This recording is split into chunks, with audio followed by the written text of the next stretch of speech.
فکرنامہ میں ایک بار پھر خوش آمدید۔ آج ہم جا رہے ہیں اس عارف وقت کی طرف جس نے عشق کو محض ایک جذبہ نہیں بلکہ انسان کی اصل پہچان بنا دیا۔ ہم مولانا جلال الدین رومی کے کلام اور ان کی فکر کی گہرائیوں میں جھانکیں گے، خاص طور پر عشق کے تصور پر بات کریں گے۔ جی بالکل، اور آج ہماری کوشش ہوگی کہ مولانا روم کے فلسفہ عشق کو سمجھیں، جو حکمت ان کی مثنوی اور دوسری تحریروں میں بکھری پڑی ہے۔ تو آئیے شروع کرتے ہیں۔ 13ویں صدی کے عظیم صوفی شاعر عالم مولانا روم، ان کی زندگی میں ایک بڑا موڑ آیا تھا۔ ہاں، وہ پہلے ایک بہت بڑے عالم دین تھے، بلخ میں، پھر کونیا میں، منطق، فقہ، دینی علوم پر گہری نظر تھی۔ مگر پھر شمس تبریزی سے ملاقات ہوئی۔ یہ ملاقات کیسی تھی؟ اس نے کیا بدلا؟ جی، یہ ملاقات ایک انقلاب تھی۔ ایک روایتی محترم عالم دین وہ اچانک عشق الہی میں ڈوب گئے۔ شمس نے جیسے ان کے اندر کی چنگاری کو ہوا دے دی، اور وہ ایک شاعر بن گئے، عشق کے گیت گانے والے پر ہی چل رہا ہو۔ صحیح کہا آپ نے۔ مثنوی کا آغاز ہی دیکھ لیں، وہ بانسری کی فریاد ہے، بشنو ازنے چوں حکایت می کند، بس جدائیاں ہے شکایت می کند۔ سنو یہ بانسری کیا کہہ رہی ہے، جدائیوں کی شکایت کر رہی ہے۔ جی، اور پھر آگے وہ کہتے ہیں کہ یہ آواز آگ ہے، ہوا نہیں۔ آتش استین بانگ نئے وہ نیست باد، ہر کے ان آتش ندارت نیز باد، جس میں یہ آگ نہیں، وہ جیسے ہے ہی نہیں۔ یہ عشق کی آگ ہے۔ ہاں، یہ وہی عشق الہی کی آگ ہے۔ مولانا کے نزدیک یہ کائنات کی ہر شے میں دوڑ رہی ہے۔ یہ صرف انسانوں کا آپس کا لگاؤ نہیں، بلکہ یہ روح کا اپنی اصل یعنی خدا کی طرف ایک قدرتی کھچاؤ ہے، ازلی رشتہ ہے مخلوق اور خالق کا۔ اچھا، تو وہ کہتے ہیں کہ اصل تو محبوب یعنی خدا ہے، اور عاشق یعنی انسان وہ تو بس ایک پردہ ہے۔ جی، ایک طرح سے جب تک عشق کی یہ آگ انسان کو زندہ نہ کر دے، وہ گویا بے جان ہے۔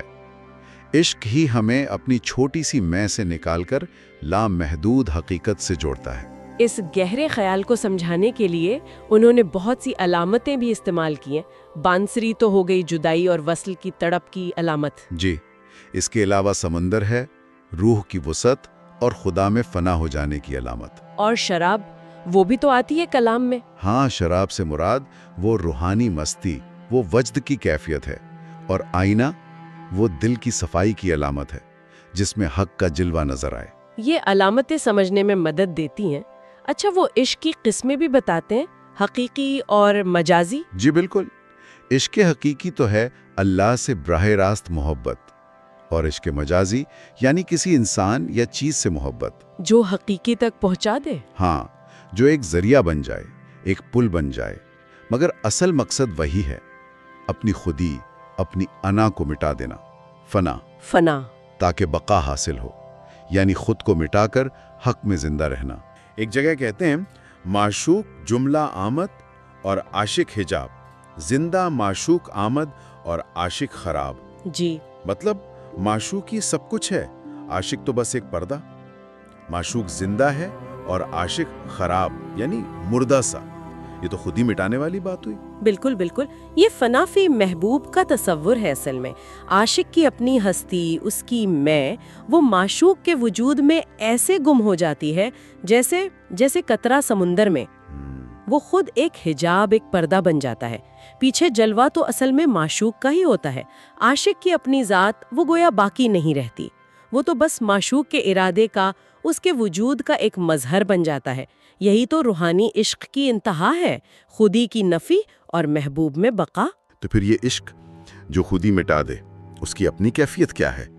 کیا یہ عام محبت، خوشی، غم، ان جیسا کوئی جذبہ ہے؟ مولانا تو اسے ان چیزوں سے بھی اوپر کی بات کہتے ہیں۔ عشق ازیں دو حال بیروں بود، بے بہار و بے خزاں سبز و تر بود۔ بہت خوبصورت بات کہی آپ نے۔ یعنی عشق غم اور خوشی ان دونوں حالتوں سے باہر ہے۔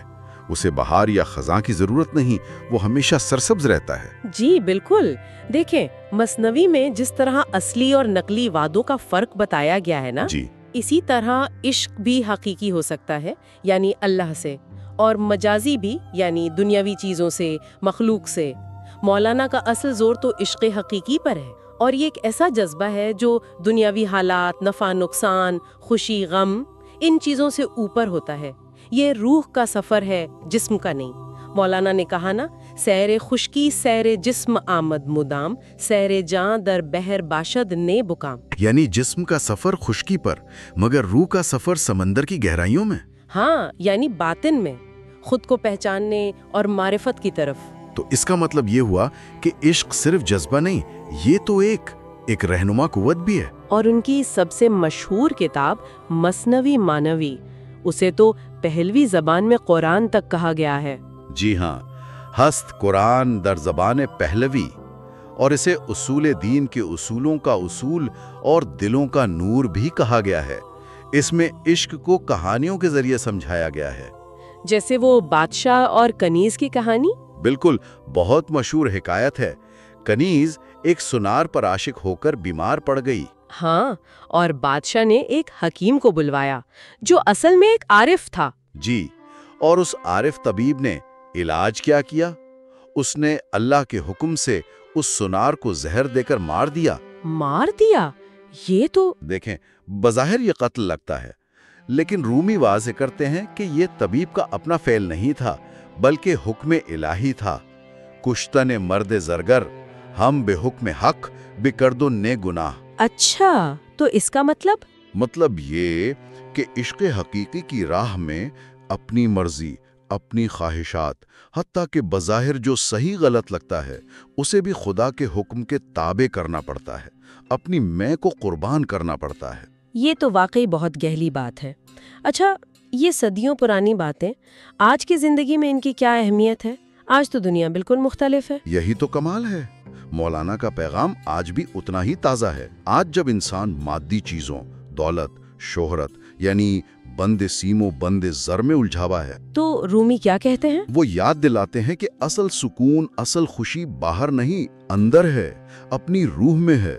یہ نفسانی خواہشات کی قید سے آزادی کی دعوت ہے۔ خود کو پہچاننے کی بات، خود شناسی۔ جی، اپنی اصل حقیقت کو جاننا اور اپنی چھوٹی محدود انا سے نجات پانا، یہی اصل روحانی سفر ہے۔ وہ کہتے ہیں نا، جسم کا سفر زمین پر ہوتا ہے، روح کا سفر تو دل کے سمندر میں ہوتا ہے۔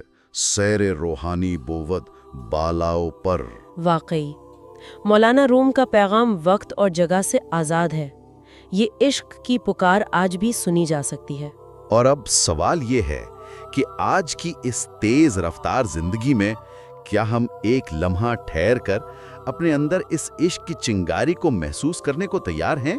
وہ چنگاری جو ہمیں ظاہری چیزوں کے پیچھے بھاگنے سے ہٹا کر اس حقیقی ابدی وجود سے جوڑ دے جس کا نام عشق ہے۔